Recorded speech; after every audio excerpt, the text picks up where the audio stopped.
안녕하십니까. 법무부 국적과 강성진 사무관입니다.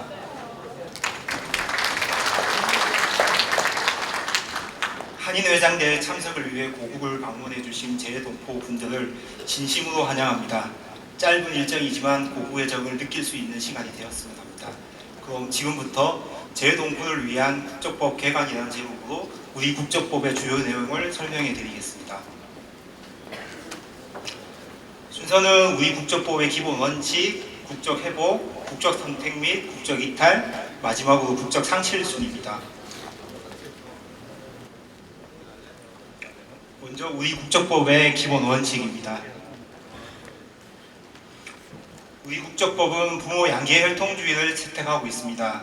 1998년 6월 13일 이전에 출생한 사람은 부계 혈통주의에 따라 아버지가 한국 사람이어야 그 자녀가 한국적을 취득했었는데 1998년 6월 14일 국적법이 개정된 이후 출생한 사람은 아버지 또는 어머니 중 한 명이라도 한국인이면 그 자녀는 출생과 동시에 한국 국적을 취득하게 됩니다. 국적 취득에 장소적 제한이 있거나 별도 신고가 필요한 것도 아닙니다. 따라서 해외에서 출생한 우리 국민의 자녀도 출생신고 여부와 관계없이 출생과 동시에 한국 국적을 취득하게 됩니다. 그리고 우리 국적법은 단일 국적주의를 원칙으로 하고 있습니다. 이에 따라 우리 국민이 외국 국적을 취득하면 외국 국적을 취득한 때에 한국 국적은 자동 상실되며 선천적 복수 국적자는 일정 기간 내에 국적 선택 의무를 이행해야 합니다.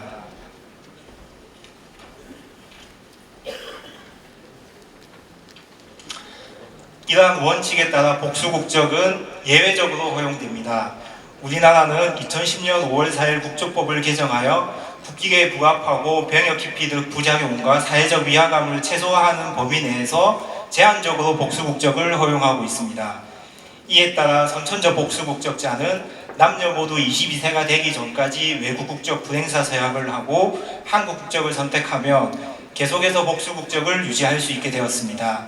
단 원정 출산자는 제외되며 남성의 경우 병역 의무를 적극적으로 이행하면 병역 의무를 마친 날부터 2년 이내에 이와 같은 방식으로 국적 선택 신고를 할 수 있습니다. 여기서 외국 국적 불행사 서약은 말 그대로 한국에서는 외국 국적을 행사하지 않겠다는 서약입니다.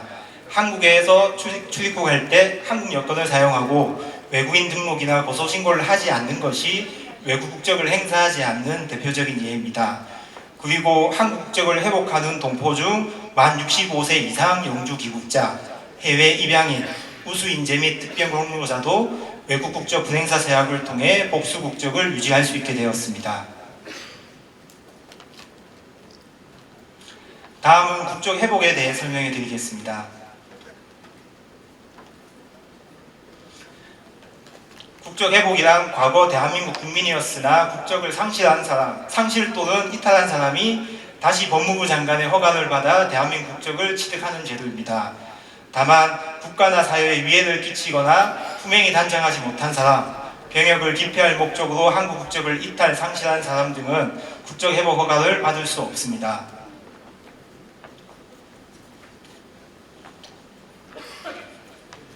국적 회복의 신청은 주소지 관할 출입국 외국인 관서는 물론 제 공관에서도 가능합니다.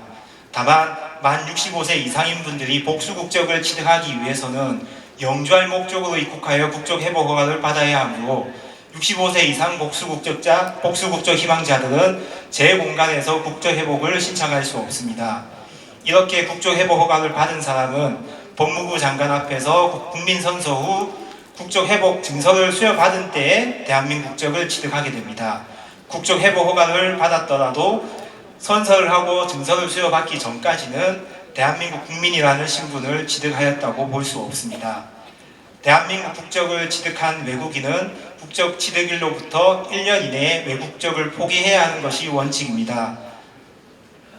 국적 회복 허가 역시 마찬가지인데 국민선서 후 국적 회복 증서를 수여받은 날부터 1년 이내에 원국적을 포기해야 하지만 앞서 말씀드린 65세 이상 동포와 해외 입양인, 우수인재 및 특별공로자는 외국 국적을 포기하는 대신 외국 국적 불행사 서약을 할 수 있습니다.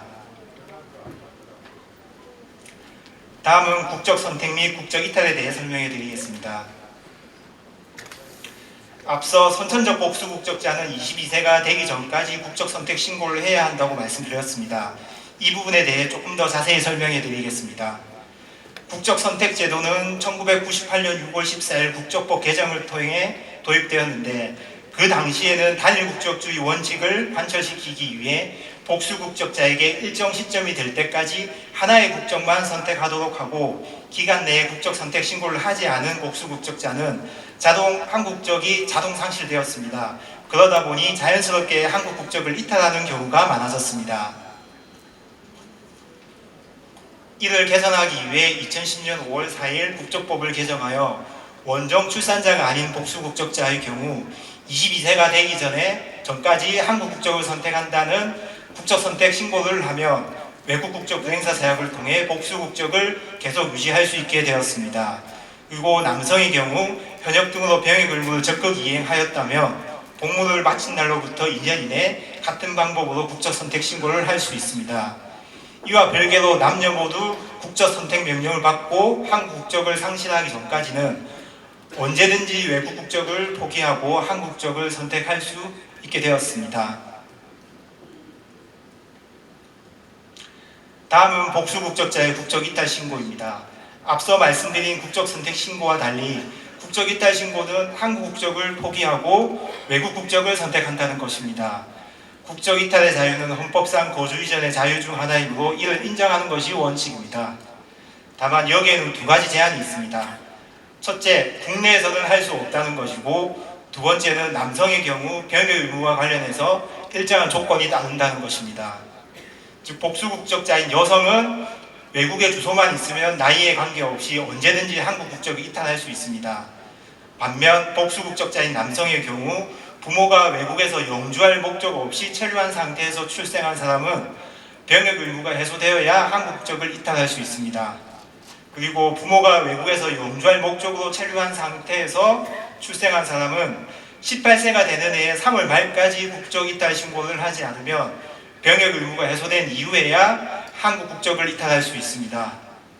18세가 되는 해 3월 말이 기준인 것은 병역법에 따라 대한민국 남성은 18세가 되는 해 1월 1일에 병역준비역에 편입되는데, 여기서 3개월의 기간을 추가로 부여한 것입니다. 참고로 해외 거주자의 경우 병역법에 따라 38세가 되는 해 1월 1일부로 전시근로역에 편입되어 입영 의무가 면제됩니다.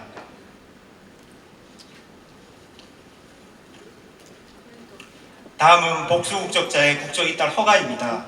과거에는 기간 내에 국적 이탈 신고를 하지 못한 경우 병역 의무가 해소될 때까지 일률적으로 국적 이탈을 제한했는데, 2022년 10월 1일 국적법이 개정되어 기간이 도과한 사람에 대해 예외적으로 국적 이탈 허가를 할 수 있게 되었습니다.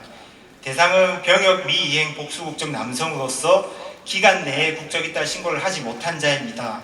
신청 요건으로는 부 또는 모가 외국에서 영주할 목적으로 체류한 상태에서 출생, 외국에서 출생 또는 6세 미만 아동일 때 외국에 이주한 이후 계속해서 외국에 주된 생활의 근거를 두고 있을 것, 기간 내에 국적 이탈 신고를 하지 못한 정당한 사유가 있을 것입니다. 국적 이탈 허가는 국적심의위원회의 심의를 거쳐 허가 여부를 결정하는데, 이 과정에서 직업상 제한 등 불이익, 국민만이 누릴 수 있는 권리 행사 여부, 병역 의무 이행의 공평성과 조화될 수 있을 것인지 여부 등을 종합적으로 고려하고 있습니다. 다음은 마지막으로 국적 상실에 대해 설명해 드리겠습니다. 우리 국민이 자진하여 외국 국적을 취득하면 그 외국 국적을 취득하는 때 한국 국적은 자동 상실됩니다. 한국 국적을 상실한 사람은 국적법에 따라 국적 상실 신고를 해야 하는데, 본인뿐만 아니라 배우자 또는 사촌 이내의 친족도 할 수 있습니다. 간혹 외국 국적을 취득한 이후에도 한국 국적을 계속 보유하고 있다고 잘못 알고 계셔서 이미 발급된 한국 여권을 사용하시는 경우가 있는데, 한국 국적을 상실하였음에도 한국 여권을 사용하실 경우 추후 출입국 관리법 위반으로 처벌받게 되니 유의하시기 바랍니다. 이상으로 국적법에 대한 설명을 마치겠습니다.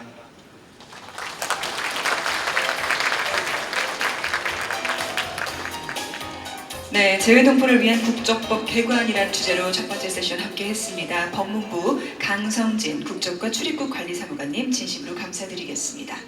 그럼 계속해서 두 번째 발표 함께하도록 하겠습니다. 다음 발표는 국세청에서 함께 해줄 텐데요. 민희준 국제협력 담당관실 국제협력 담당관님께서 수고해 주시겠습니다. 세법 속 거주자 개념 알기 쉽게 풀어보기라는 주제로 함께하겠습니다. 박수로 맞이해 주십시오.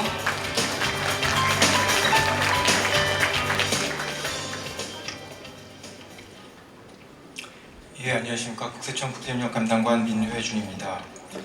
제가 오늘 말씀드릴 내용은 세법에 있는 그 거주자 관련 사항인데요.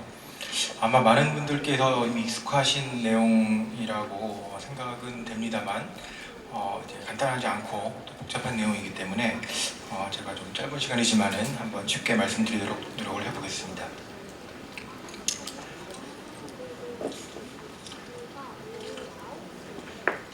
네, 말씀드릴 이제 거주자 관련 사항인데요. 이 조세 목적상, 세법상 거주자라는 개념이 어려운 이유는 우리가 통상적으로 얘기하는 주민등록상 그리고 국적상 거주자랑 이제 다른 개념이기 때문입니다.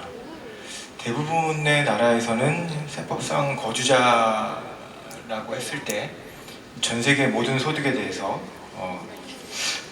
그 납세 의무를 지게 되고요. 거주자가 아닌 경우, 즉 비거주자인 경우에는 국내에서 발생한 소득에 대해서만 납세 의무를 지게 됩니다. 앞에서 이제 그 종합소득세 말씀을 드렸는데 한국 내 재산 관련 세금에도 영향을 미치게 됩니다. 이제 한국 세법, 그 재산과 관련된 한국 세법인데요. 거주자와 비거주자인 경우에 양도소득세 그리고 상속증여세에 어떤 차이가 있는지를 이제 간단하게 좀 정리를 했습니다. 물론 이것보다도 훨씬 이제 많은 차이점이 있는데 중요한 것만 좀 적어봤고요. 양도세 같은 경우에 물론 보유 기간이나 거주 기간 이런 요건들을 충족을 해야 되지만은 거주자라고 한다면 1세대 1주택 비과세 특례가 적용이 되고요. 하지만 비거주자라고 한다면은 이런 특례가 배제가 되고 그리고 최대 80% 20년 이상 보유했을 경우에 장기 특별 공제에도 이제 적용받을 수가 없습니다. 그 다음에 이제 상속세랑 증여세인데요. 상속세 같은 경우 거주자라고 한다면은 일괄 공제, 배우자 공제 적용이 되지만은 비거주자는 이제 그 일부만 적용이 되고요. 증여세 같은 경우에도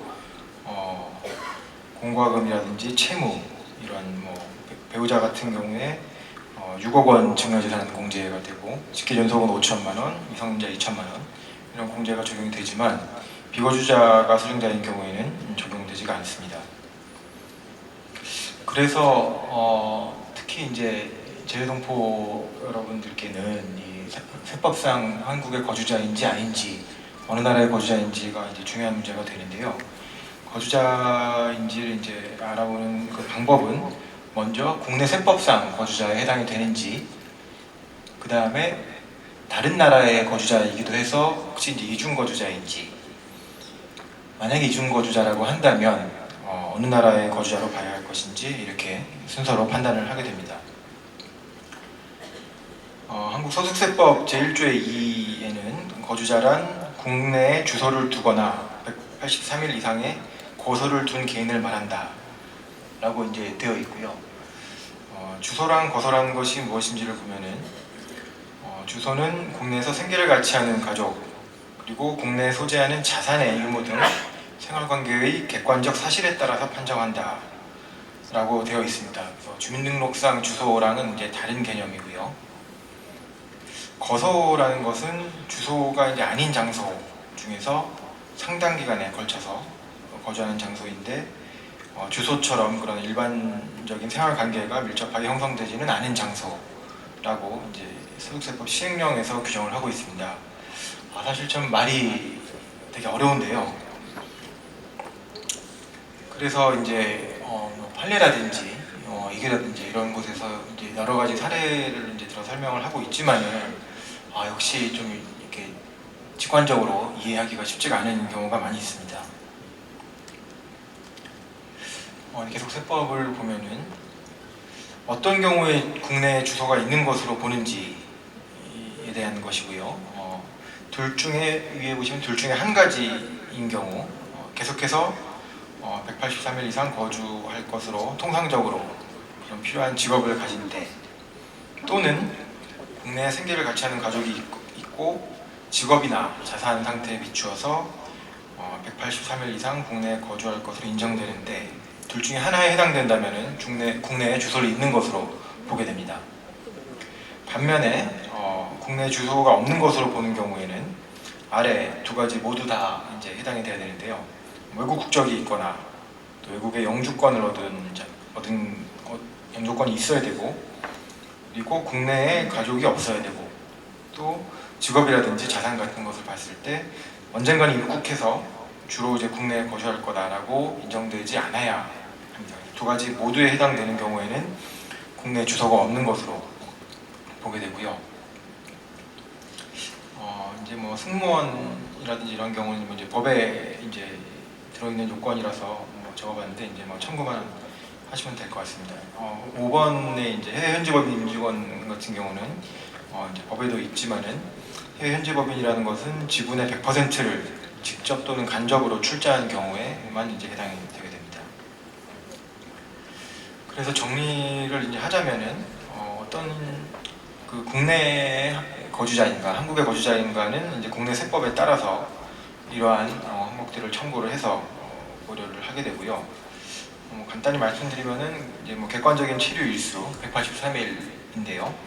이것과 함께 그 생활관계를 고려해서 이제 주소가 있는지를 판정하고, 이에 따라서 거주자 여부를 판단한다라고 말씀을 드릴 수가 있겠습니다. 이제 한국의 뭐 거주자이신 경우에 국가마다 이 거주자를 결정하는 기준이 조금씩 다릅니다. 예를 들어서 뭐 미국 같은 경우는 뭐 영주권자라면 거주자로 보게 돼 있고요. 그렇기 때문에 국가 간 기준이 달라가지고 한국의 그 세법상 거주자이면서도 동시에 외국의 거주자가 될 수가 있습니다. 이런 경우에는 이제 그 소득에 대해서 이중과세가 발생할 우려가 있기 때문에 국가 간 조세 조약을 맺어서 이런 것을 이제 방지하도록 하고 있는데요.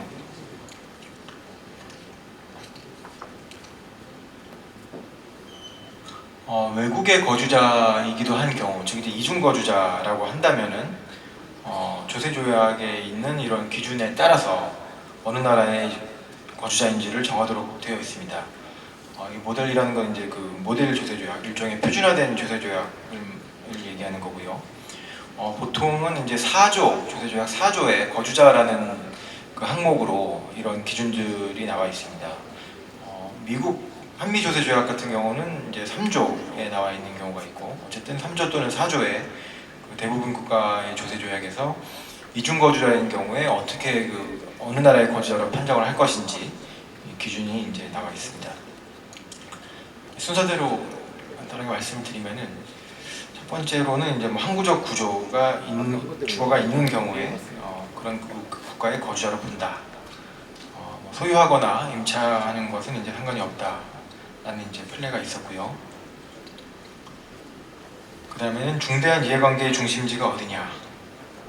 둘 이상 국가에 모두 항구적 주거가 있다면 더 밀접한 그런 더 이해관계가 중대한 국가에 있는 그런 곳을 이제 그 국가의 거주자로 본다. 이걸 어떻게 판단해야 하는가 하면은 가족 및 사회관계, 직업, 정치, 문화 및 기타 활동, 사업 장소, 재산 관리 장소를 종합적으로 고려한다. 대법원 판례인데요. 역시 좀 바로 직관적으로 이해하기는 쉽지가 않습니다.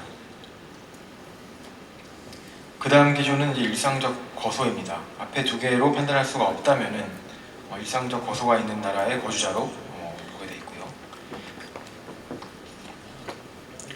이렇게까지도 이제 판단이 안 된다면 어느 나라의 국적을 가지고 있는지 국민인 국가의 거주자로 보게 돼 있습니다.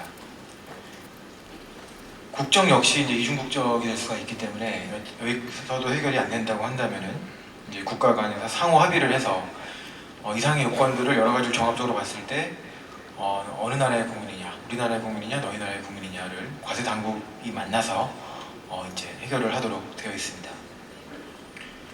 그래서 이제 이중 거주자로 판정이 된다면은 뭐 이제 어느 나라에 세금을 내야 되는가, 뭐 이제 이런 의문이 있으실 수가 있겠는데요. 조세조약상 이런 판정 순서 기준에 따라서 한 나라의 거주자로 이제 결정을 한 다음에 이제 그 나라에 대해서 납세 의무를 지시게 된다고 보면 될 것 같습니다. 모두에서 말씀드릴 것처럼 이제 좀 간단한 개념이 아니기 때문에 판례가 좀 많이 있어서 몇 가지만 소개를 해드리겠습니다. 거주자로 판단한 사례인데요. 이 경우에는 생계를 같이 하는 가족이 있었고 국내에서 어떤 뭐 그룹의 전체 업무를 통제했다는 이런 뭐 상당히 고위직이셨던 것 같고요. 그리고 국내에 자산을 보유했고 이런 점을 비추어서 종합적으로 봐서 거주자라고 이제 판단을 했고요. 두 번째 사례는 2년간 540일, 1년에 270일 정도 상당히 많은 기간 이제 국내에 체류를 하셨고 그것을 이제 뭐 중요하게 이제 봤던 것 같습니다. 거주자로 판단하지 않은 사례인데요. 항구적 주거가 양국에 있고 그러니까 이제 이중 거주자였던 것 같고요. 중대한 이해관계 중심지는 판단하기가 어려워서 결국은 이제 일상적 거소가 있는 미국의 거주자로 봤던 사례입니다.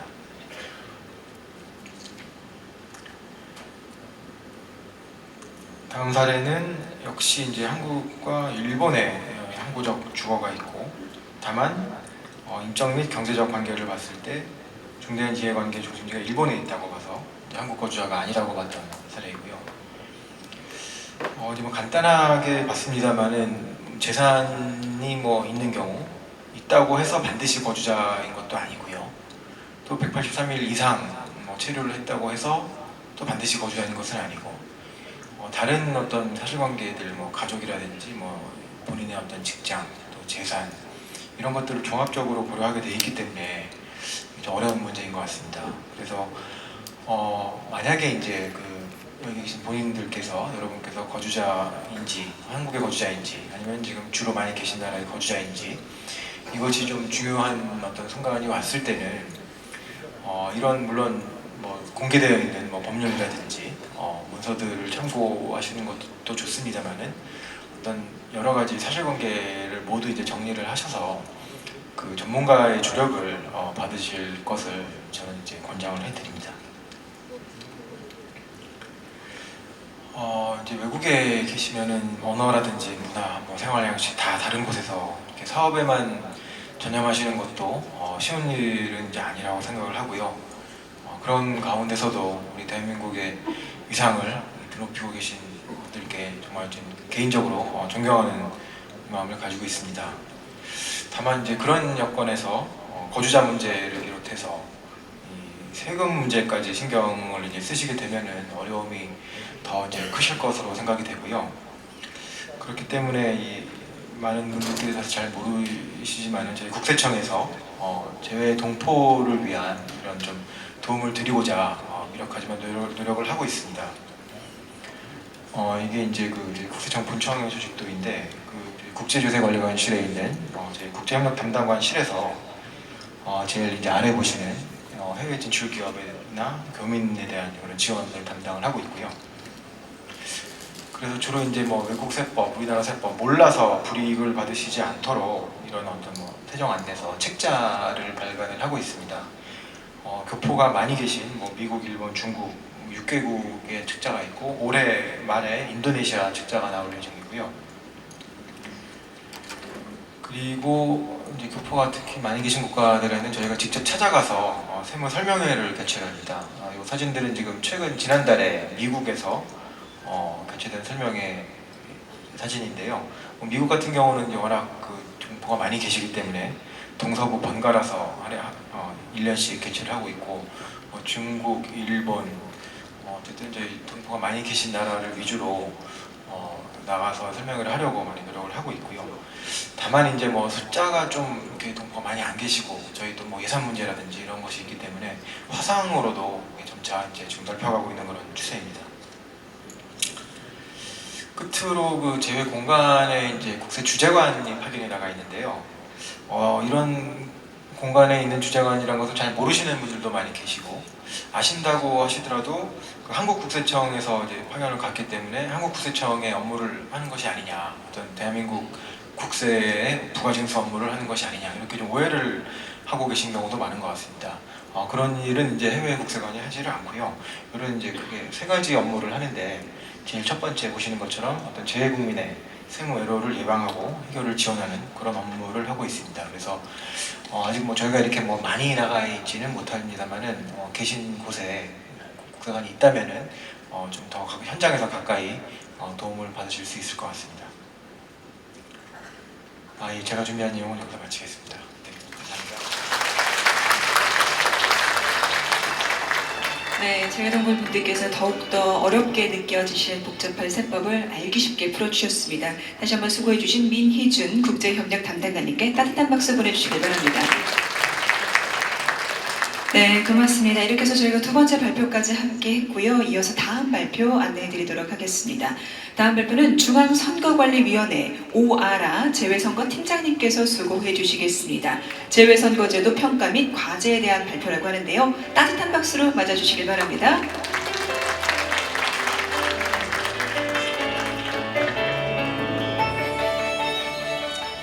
안녕하십니까. 중앙선거관리위원회 재외선거팀장 오아라입니다. 다시 한번 인사드리겠습니다.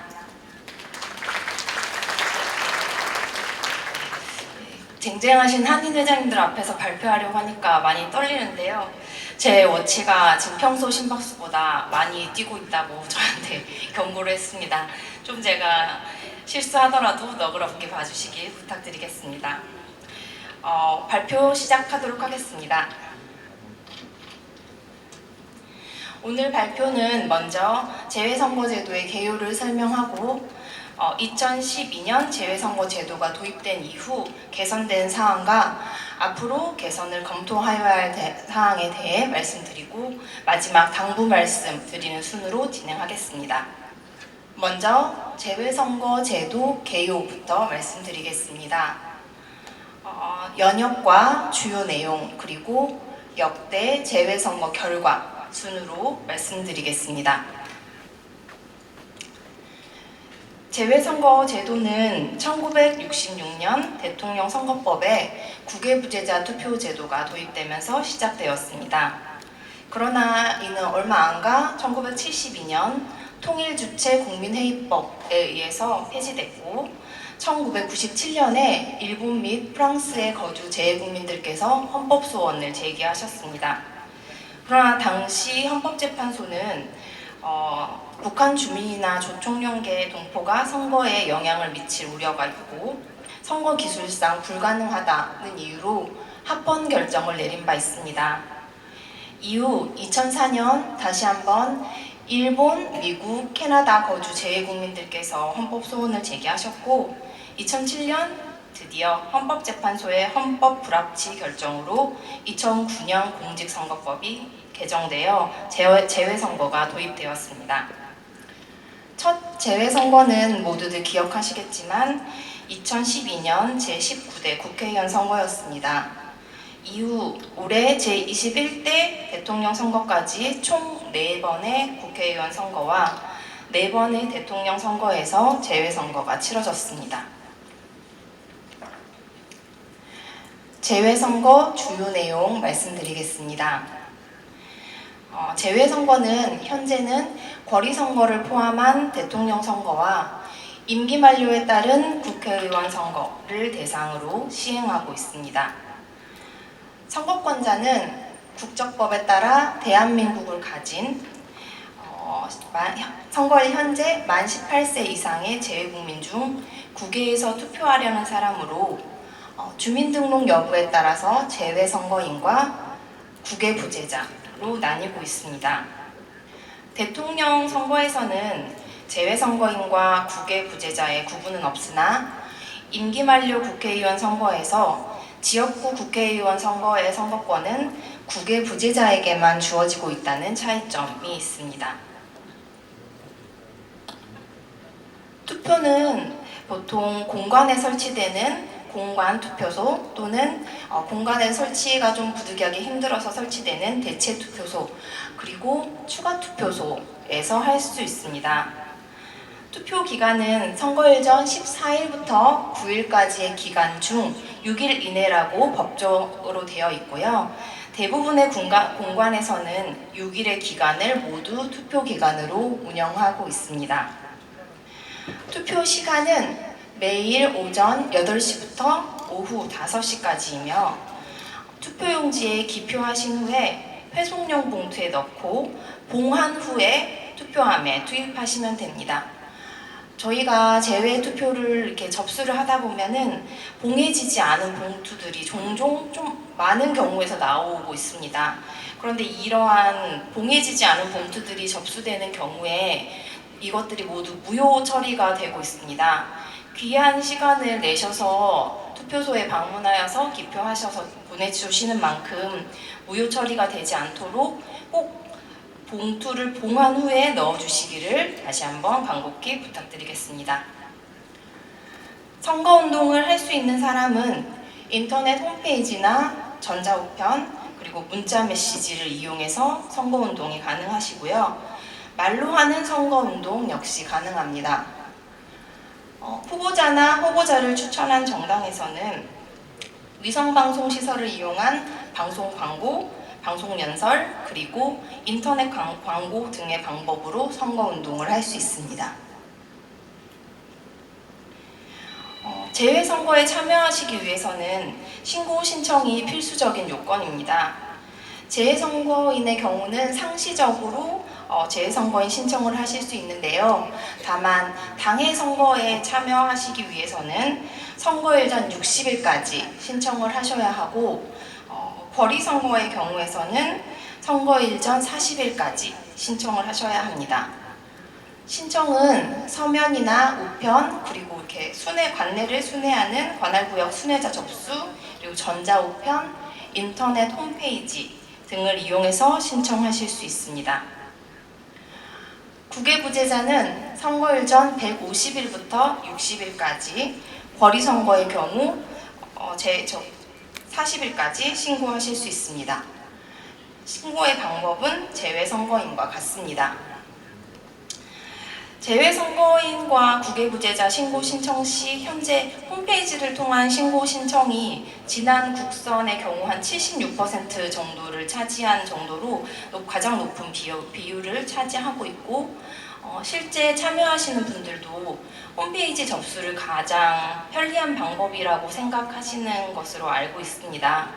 그럼에도 불구하고 인증 방법이라든지 접수 과정에서의 불편함 등의 문제가 있다는 점도 저희가 충분히 인지하고 있습니다. 지난 국회의원 선거 이후에 이러한 문제점들을 저희가 파악하고 개선하기 위한 방안을 고민하던 중에 거리선거가 급하게 실시돼서 이번 대통령 선거에서는 지난 선거에서의 불편했던 부분들을 개선하지 못한 채 선거를 치르게 된 부분이 있었습니다. 이에 대해 유감스럽게 생각합니다.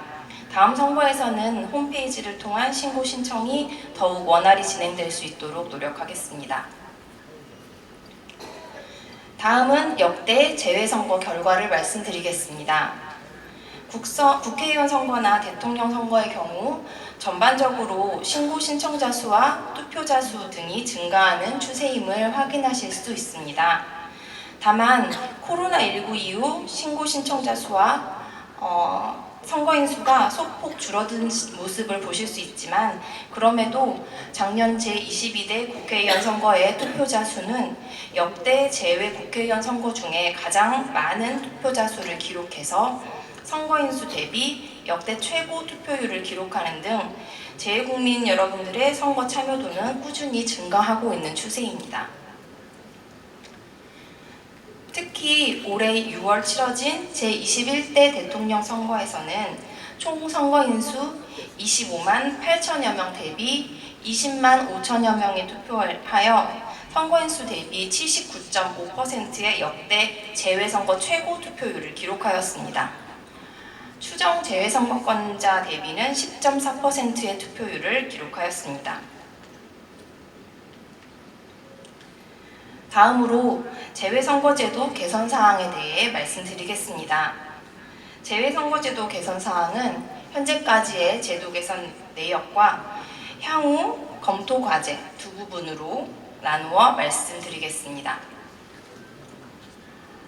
먼저 재외선거 제도 개선 내역입니다. 재외선거 제도 도입 이후 재외선거인 등 신고 신청 방법이 지속적으로 확대되어 왔으며 지난 2015년 인터넷 신고 신청 도입으로 재외선거인 등의 편의가 크게 확대되었습니다. 재외선거인 영구명부 제도는 기존의 2회 이상 재외투표에 참여하지 않은 재외선거인의 경우 명부에서 삭제하는 제도가 있었는데 이를 2022년 공직선거법 개정으로 폐지하여 재외선거인의 투표 참여에 기여하였습니다. 다만 실제 선거 과정에서 재외국민 주민등록 등으로 주민등록을 취득하신 경우가 있는데 이런 분들은 국외부재자가 되셔가지고 재외선거인 영구명부에서 삭제되는 경우가 있습니다. 이를 인지하지 못하신 채 투표장에 방문하셨다가 투표를 못하고 돌아가시는 경우를 저희가 종종 봤습니다. 이러한 상황을 방지하기 위해서 저희가 영구명부 정비 이후 주민등록 취득 등을 이유로 영구명부에서 삭제되신 분들에 한해서 적극적인 안내를 드리고 있습니다만 안내문 등이 또 잘 전달이 되지 않아서 국외부재자 신고도 못하시는 경우가 종종 발생하는 것 같습니다. 한인회장님들께서 각국의 한인회분들께 관련 내용을 잘 홍보해 주시기를 부탁드리겠습니다. 다음으로 귀국투표 제도입니다. 2023년 공직선거법 개정으로 재투표 기간 개시 여부와 상관없이 재투표소에서 투표하지 않고 귀국하시는 경우에는 귀국투표 신고 후에 우리나라에서 투표를 하실 수 있게 되었습니다. 그리고 작년에 있었던 제22대 국회의원 선거에서부터는 국외부재자의 경우 인터넷을 통한 귀국투표 신고도 가능해졌습니다. 추가투표소는 2022년 법 개정을 통해서 설치 요건을 완화하였습니다. 재외국민 수 3만 명 이상 최대 3개소까지 설치할 수 있게 되었고 지난 21대 대통령 선거에서는 22개 공간 39개의 추가투표소를 설치하여 운영하였습니다. 마지막으로 재외선거인 등의 교통편의 지원입니다. 선거인의 투표 참여 촉진을 위해 교통불편 지역에 거주하는 선거인에 대한 교통편의를 지원하고 있습니다. 제21대 대통령 선거에서는 31개 공간 총 84개 노선을 운영하였고 향후 선거에서도 예산의 범위 안에서 최대한 운영할 수 있도록 노력하겠습니다. 다음으로 재외선거제도 향후 과제입니다. 많은 재외선거인들께서 공간과의 물리적 거리 등의 문제로 투표 참여에 어려움을 느끼고 계신다는 점 저희도 충분히 인지하고 있습니다. 이에 투표 편의를 제고하기 위해서 우편투표나 온라인 투표 등 비대면 투표 방식 도입을 검토하고 있습니다만 우편투표는 지금 허위신고나 대리투표의 문제가 발생했을 때 선거 전반에 걸친 신뢰성 약화 문제로 이어질 수 있는 부분이 있고 국가별로 우편 시스템이 달라서 분실이나 배달 지연이 발생했을 때의 사표 발생 가능성도 있어서 이를 도입하는 것에 대한 국민적 합의가 전제되어야 될 것으로 생각합니다. 온라인 투표 역시 비밀투표 훼손이나 대리투표 발생 가능성 등 공정성 문제랑 그리고 국가별 통신망 환경에 따른 안정성, 신뢰성의 문제가 있어 공직선거의 도입은 현재 국내 선거에서도 신중한 검토가 필요한 상황입니다. 이에 저희는 현실적으로 가능한 추가투표소 설치 요건 완화나 교통편의 제공 확대 등 물리적인 한계를 극복할 수 있는 제도 개선을 검토하고 있고 우편투표 관련해서는 정부나 입법기관 등과 함께 심도 있는 논의를 지속할 예정입니다. 마지막으로 당부 말씀드리겠습니다. 재외선거에서 투표 참여율이 점차 증가하는 추세에 있으나 여전히 추정 제외 선거권자 대비 투표율은 10% 수준에 머무르고 있는 상황입니다. 적극적인 투표 참여를 통한 재외국민의 권익 신장과 국가 발전에 이바지해 주시기를 간곡히 부탁드립니다. 이상으로 발표 마치겠습니다. 감사합니다. 네, 그렇습니다. 민주주의의 꽃이라고 불릴 수 있죠. 선거권. 많은 분들이 권리를 놓치지 않게끔 오늘 발표 보시고 회장님들께서 제외동포분들에게 홍보해 주시고 많이 전달해 주시기를 부탁드리겠습니다. 다시 한번 수고해 주신 오하라 팀장님께 감사드리겠고요. 계속해서 저희는 다음 발표 함께 하도록 하겠습니다. 다음 발표는 국민연금공단에서 함께 하도록 할 텐데요. 권기정 국민연금공단 국제협력센터 부장님께서 수고해 주시겠습니다. 따뜻한 박수로 환영해 주시길 바랍니다.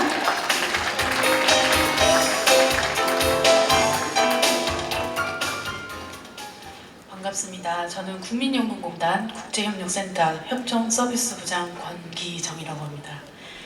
세계 한인 회장대회에 기여할 수 있는 기회를 주셔서 감사합니다. 오늘 이 자리를 통해 국민연금 제도, 사회보장 협정을 이해하는 데 많은 도움이 되셨으면 좋겠습니다. 오늘 알려드릴 내용은 국민연금공단 주요 업무, 사회보장 협정의 이해 순으로 간략하게 설명드리겠습니다. 첫 번째, 국민연금공단 주요 업무입니다. 공단의 설립 목적은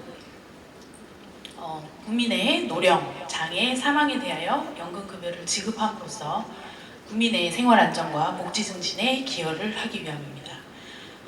주요 업무는 가입자의 자격 관리, 연금을 받으시는 분들에게 급여를 지급, 기금을 관리 운영, 재외동포, 외국인 관련 사회보장 협정 업무 등을 하고 있습니다. 다음으로는 국민연금 가입 대상에 대해 알려드리겠습니다. 원칙적으로 국내에 거주하는 18세 이상 60세 미만의 국민 또는 외국인이 가입 대상입니다. 여기서 국내에 거주는 실제 거주를 의미하지는 않고요. 공적인 주민등록 여부로 판단을 합니다. 해외 이주를 하거나 국적 상실 신고를 하지 않은 경우에는 가입 대상이시고, 해외에서 영주권을 얻더라도 한국에서 주민등록이 살아있으면 가입 대상이 됩니다. 해외 이주 신고, 국적 상실을 했더라도 거소 신고 또는 외국인 등록 신고를 통해 주민등록 신고를 하면 다시 가입을 하실 수도 있습니다. 다음은 국민연금 급여에 대해 설명드리겠습니다. 크게 연금과 일시금으로 나눌 수 있습니다. 연금은 소멸 사유가 발생할 때까지 매월 지급을 받는 것이고요. 연금에는 나이가 수급 연령에 도달해서 받는 노령연금, 장애를 얻게 되어 소득 활동에 영향이 있게 되는 경우 받게 되는 장애연금, 배우자 등 가족의 사망으로 받게 되는 유족연금이 있습니다. 그 외에 일시금은 연금을 받을 수 있는 요건을 충족하지 못한 경우에 일시금으로 한꺼번에 지급하고, 이 일시금을 지급받음과 동시에 연금을 받을 수 있는 권리는 없어지게 됩니다. 일시금은 반환일시금과 사망일시금이 있는데요. 이 반환일시금은 현재 국외이주, 국적상실, 사망 사유로 받을 수 있고, 사망일시금은 유족연금과 반환일시금을 지급받지 못하는 경우에 장제비적 성격으로 받게 되는 급여입니다.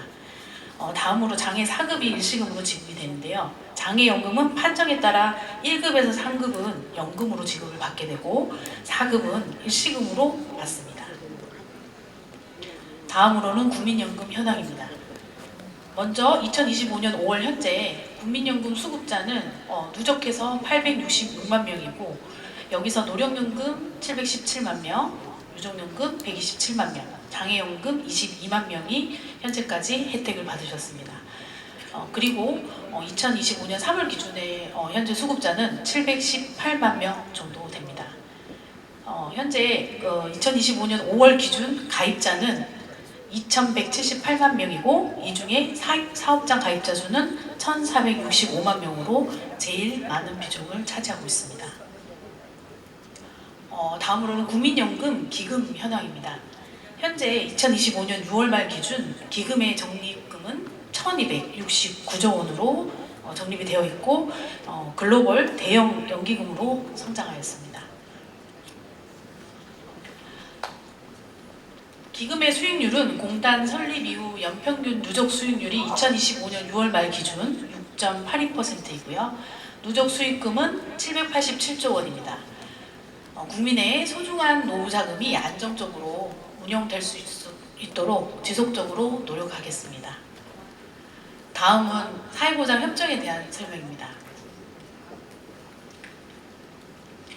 국민연금 등 사회보험 또는 사회보장과 관련해서 해외에 거주하시게 되면 불리하게 적용되는 문제가 있을 수 있습니다.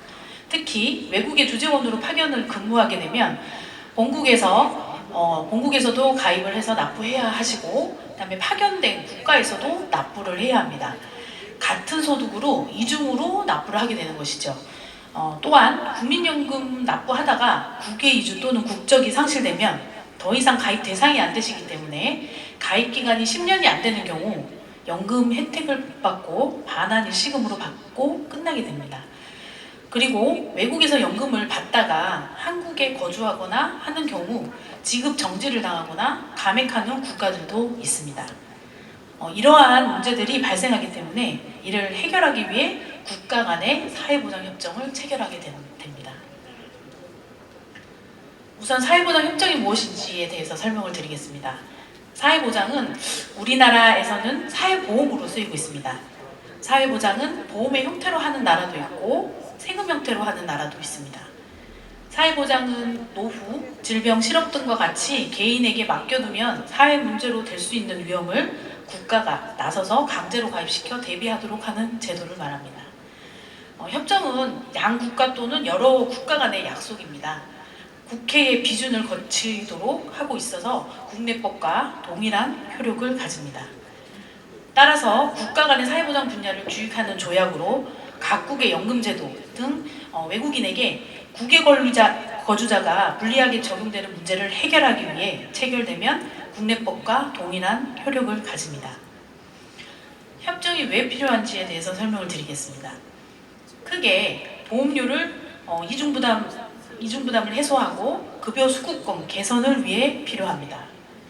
우선 이중부담 해소에 대해 말씀을 드리면 우리 근로자가 해외에 파견을 가는 경우 한국에서의 고용은 유지되기 때문에 국민연금에 가입되고 해외에서 또 소득활동을 하기 때문에 해외 사회보험료를 납부해야 하는 이중납부 문제가 발생합니다. 우리나라는 보험료율이 소득월액의 9%이지만 해외의 보험료율은 평균 20%가 됩니다. 이런 부담을 해소하기 위해서 협정을 통해 파견 기간 동안 본국의 연금 제도에만 가입할 수 있도록 하는 목적이 있습니다. 다음은 연금 수급권 개선인데요. 각국 연금 제도는 연금 혜택을 받기 위해서는 최소 가입 기간을 두고 있습니다. 우리나라는 10년이고요. 최소 가입 기간이 되지 않으면 연금 혜택을 받지 못합니다. 따라서 단기 파견 근로자는 해외에서 납부를 하더라도 연금 혜택을 볼 수 없는 문제가 발생할 수 있습니다. 그래서 협정을 통해 양국의 가입 기간을 합산하여 최소 가입 기간이 충족하면 각국에서 연금을 받을 수 있도록 하고 있습니다. 또한 연금 수급권이 확보가 되더라도 해외 거주자에게 급여 제한을 하는 국가가 일부 있습니다. 이런 불이익을 해소하기 위해 협정을 체결합니다. 그럼 그 협정의 유형에는 어떤 것이 있을까요? 앞에서 살짝 언급했듯이 협정에는 크게 보험료 면제 협정과 가입기간 합산 협정으로 나누게 됩니다. 보험료 면제 협정은 파견 근로자의 이중 부담을 해소하기 위해서 본국에서만 납부를 하고 상대국의 보험료는 면제해주는 협정입니다. 보험료 면제만 규정하고 있는 협정국은 이란, 영국 등 10개국입니다. 가입기간 합산협정은 보험료 면제와 함께 양국의 가입기간을 합산하여 최소 가입기간을 충족하면 연금을 주겠다는 협정입니다. 보험료 면제와 가입기간 합산 협정을 맺는 국가는 현재 32개국입니다. 협정의 의미를 보면 가입기간 합산 협정이 연금 혜택을 더 볼 수 있는 협정이어서 가입기간 합산 협정이 좀 더 의미가 있다고 하겠습니다. 국가마다 연금 제도가 워낙 상이하고 각국의 여건이 상이하기 때문에 각국과 협의 후 협정이 체결되며 최근에는 면제 협정보다는 가입기간 합산 협정으로 체결되는 경우가 많습니다. 그럼 사례를 통해 협정 혜택을 살펴보겠습니다. 우선 보험료 면제 사례입니다. 독일로 5년간 파견된 분이 급여는 월 500만 원이라고 가정을 합니다. 협정 전에는 국민연금 9%, 월 45만 원, 연간 540만 원을 내야 되고, 독일로 파견 가서는 월 106만 원, 연간 1272만 원을 내야 합니다. 그런데 이게 협정을 체결한 후에는 한국 보험료 540만 원만 내시고 독일 보험료 연간 1272만 원, 5년으로 치면 6360만 원을 면제받기 때문에 보험료 부담을 덜 수 있습니다. 이와 같이 같은 소득으로 양국에서 이중으로 납부하던 것을 본국에서만 납부할 수 있도록 함으로써 해외 진출하는 근로자와 기업의 재정 부담을 경감할 수 있습니다. 다음은 가입기간 합산 사례를 살펴보겠습니다. 미국에서 9년간 사회보험료를 1억 원 가량 내셨고 국민연금은 5년간 납부했다고 했을 때 협정 전에는 미국에서는 1년 이상 추가 납부를 하지 않으면 아무런 혜택을 받지 못합니다. 국민연금도 10년이 납부되지 않았기 때문에 반환일시금으로 받던지 추가 5년 이상을 가입하고 연금을 받으실 수 있습니다. 하지만 협정을 체결한 후에는 중복되지 않은 두 나라의 가입기간을 합산하여 10년 이상이 되면 국민연금도 5년 납부한 만큼의 연금을 받고 미국 연금도 9년에 납부한 만큼의 연금을 각각 받을 수 있게 됩니다. 다음으로는 사회보장 협정에 의한 외국연금 청구 사례에 대해서 간단히 말씀드리겠습니다. 청구는 개인이 신청을 하셔야 합니다. 우선 협정국별로 기준이 좀 다르기 때문에 연금 수급 요건이 되는지 확인을 해야 합니다. 일부 국가는 최소 가입 기간이 필요한 나라도 있습니다. 국민연금과 합산해서 각국의 최소 가입 기간 이상이 되어야 합니다. 그리고 각국의 연금 수급 연령에 도달해야 합니다. 이렇게 세 가지 요건이 다 충족을 하면 외국연금 청구서를 국민연금 국제연금지원센터로 보내주시면 저희가 청구서와 국민연금 가입기간 정보를 포함한 연락 서식을 상대국의 우편으로 발송하게 됩니다. 미국은 유선 청구 신청도 가능합니다. 이렇게 되면 그 후에 이제 협정국의 연금기관은 양국 가입기간을 합산하여 연금 수급권을 결정하고 본인에게 청구 결과를 알려줍니다. 지금 현재 그간의 협정을 시행하면서 혜택을 본 실적입니다. 지금까지 우리나라 국민이 누적하여 외국 보험료 6조 4천억 원 면제를 받았고요. 협정에 의해 외국연금 수급자도 연간 기준 6,240명에 이르고 있습니다. 다음으로는 사회보장 협정에 대한 홍보 활동입니다. 언론 보도, 국민대상 외국연금 청구 안내, 외국연금 청구 상담, 행사 및 현지 설명회 등을 통해서 보다 많은 국민이 몰라서 혜택을 받지 못하는 일이 없도록 홍보 활동을 하고 있습니다. 또한 동영상을 통해서도 홍보를 하고 있습니다. 미국, 독일 연금 등 협정국 연금 청구 및 보험료 면제 등 협정에 대한 동영상을 만들어서 배포하고 있습니다. 유튜브에서 사회보장 협정, 미국 연금, 독일 연금 등 검색을 하시면 다 찾을 수 있으니 한 번씩 찾아보시기 바랍니다. 마지막으로 많이 질문하시는 내용에 대해서 답변을 드리겠습니다. 재외국민이면 한국에 거주하는 국민과 혜택이 다르냐는 거에 대한 질문인데요. 다르지 않습니다. 한국에 거주하는 국민과 동일한 국민연금 혜택을 받을 수 있음을 알려드립니다. 다음으로 가입기간 합산 협정국에 거주하면서 양국 연금 보험료를 납부한 경우 어떻게 되느냐라는 질문을 주시는데요. 사회보장 협정에 따라 양국 연금 혜택을 모두 받을 수 있음을 알려드립니다. 협정국별 그 협정에 관한 사항은 국민연금 국제연금지원센터로 문의 주시면 친절하게 상담해 드리도록 하겠습니다. 다음으로 양국의 사회보장 협정에 의한 가입기간 합산은 양국의 연금액을 합해서 한 국가에서 받느냐는 질문을 많이 주시는데요. 한 나라의 가입 기간만으로는 연금 수급 요건을 충족하지 못한 경우 양국의 가입 기간을 합산하여 수급 요건을 판단하고 양국으로부터 가입 기간에 비례하여 연금액을 각각 받는 것임을 알려드립니다. 밖에 저희 국민연금 홍보 부스가 운영 중입니다. 혹시 궁금한 사항이 있으시면 이용해서 많은 질문 주시면 답변해 드리도록 하겠습니다. 짧은 시간이었지만 여러분들이 국민연금을 이해하는데 유익한 시간이었기를 바랍니다. 감사합니다. 정부장님 감사합니다. 이제 양쪽에서 근무하시는 분들도 계시고 많은 분들께서 헷갈려 하셨을 텐데요. 오늘 발표를 통해서 유익한 시간이 되셨길 바라겠습니다. 그럼 계속해서 저희는 마지막 발표로 넘어가 보도록 하겠습니다. 국립민속박물관 장상훈 관장님께서 수고해 주실 텐데요. 세계 속의 우리 그 이야기를 담다 재외 한인동포 생활문화재료 수집 및 활용에 대해서 발표해 주시겠습니다. 박수로 맞이해 주시길 바랍니다.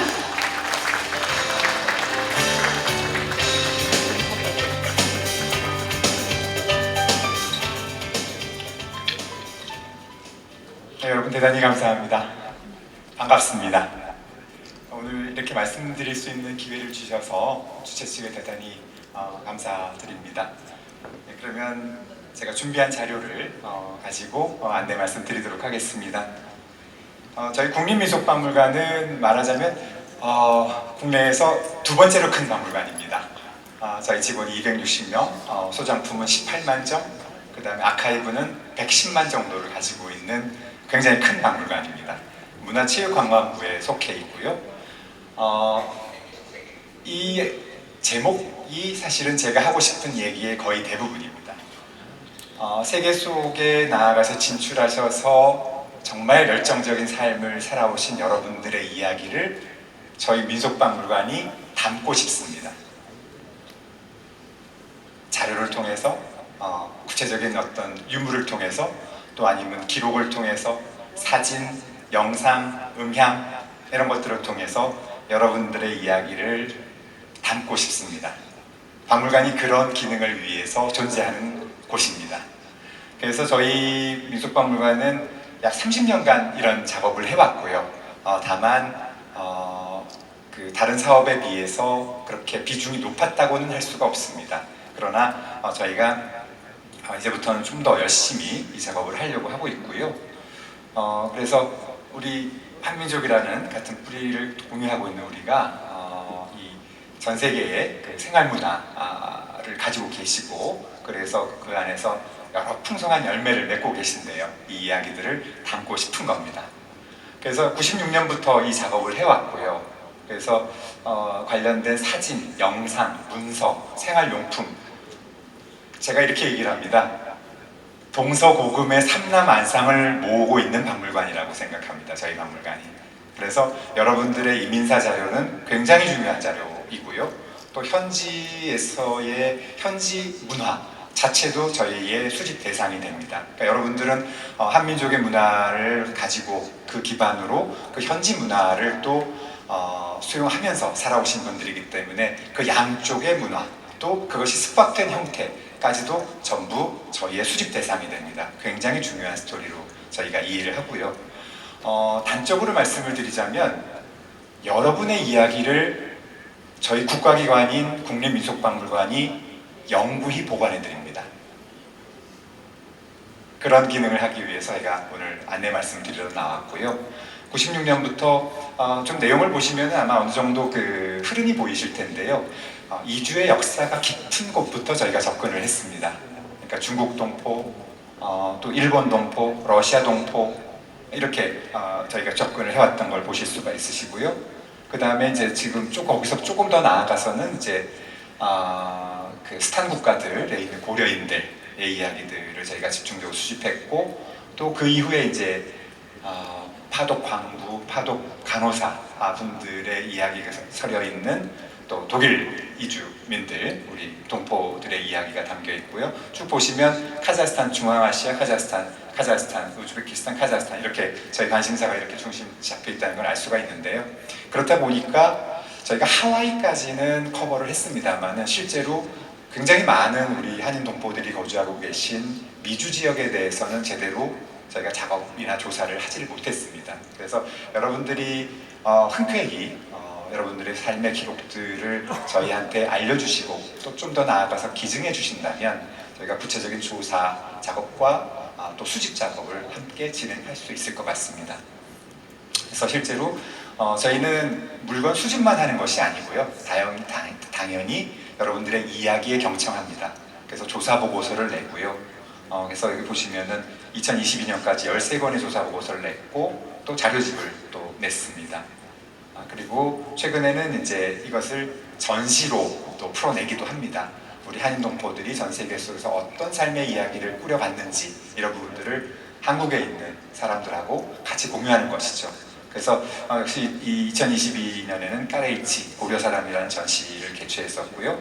그 다음에 저희 민속박물관은 아마 대부분 아시겠습니다만은 서울의 경복궁 안에 경내에 위치하고 있습니다. 근데 저희가 경복궁은 사적지이기 때문에 그 안에 수장고를 둘 수가 없어서 저희가 파주 해일이라고 하는 지역에 새로 유물 수장고를 새로 지어서 거기에다가 유물 아카이브를 설치했습니다. 그래서 그곳에 그 기증자의 서가라고 하는 형식으로 기증 특별전을 아카이브에서 또 진행을 하고 있습니다. 그러니까 기증해 주신 자료가 그대로 그냥 박물관의 아카이브에 창고에 들어있는 것이 아니라 모두 디지털화되고 그래서 여러분들이 그것을 실제로 웹페이지를 통해서 열람하실 수도 있습니다.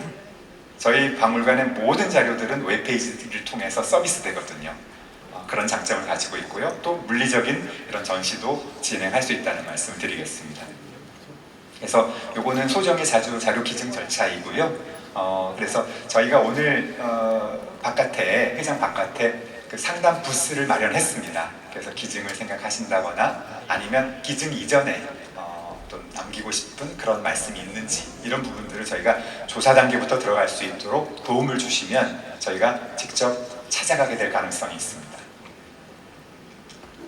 그래서 그렇고 저희가 자랑하는 민속 아카이브입니다. 여기가 여러분들이 갖고 계신 어떤 자료들도 오브제 자료도 이제 유물 자료로 등록이 되겠지만 그 외에 사진이라든가 이미 초기의 사진, 뭐 또 영상, 음향 여러분들도 그 현지에서 지금 거주하시는 현지에서 세시 풍속이 있고 또 일생 의례를 하고 계시지 않습니까? 그죠? 그 형태가 어떤지 저희는 매우 궁금합니다. 그래서 그 자료들이 아마 이런 홈 비디오라든가 이런 자료들로 또 사진으로 많이 남아있을 거라고 생각을 합니다. 또 초대장도 있으시죠? 환갑잔치에 누구누구를 부르게 오셨으면 좋겠다라는 그런 초대장들도 있으실 겁니다. 다 중요한 자료들입니다.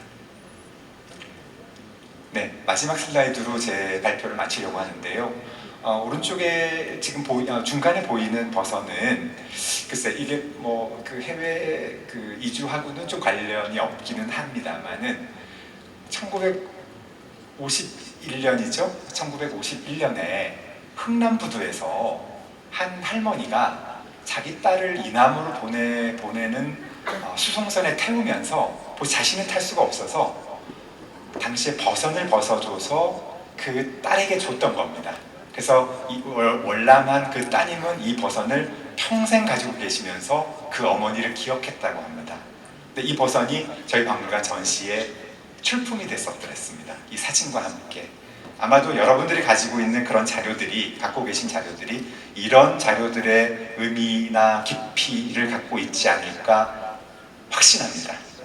그래서 여러분들이 갖고 계신 그런 이민사 자료들, 생활사 자료들이 우리 한민족을 이해하고 또 여러분들을 이해하고 또 세계 시민을 이해하는 매우 중요한 자료가 될 수 있을 거라고 확신하고 이 말씀을 올리겠습니다. 감사합니다.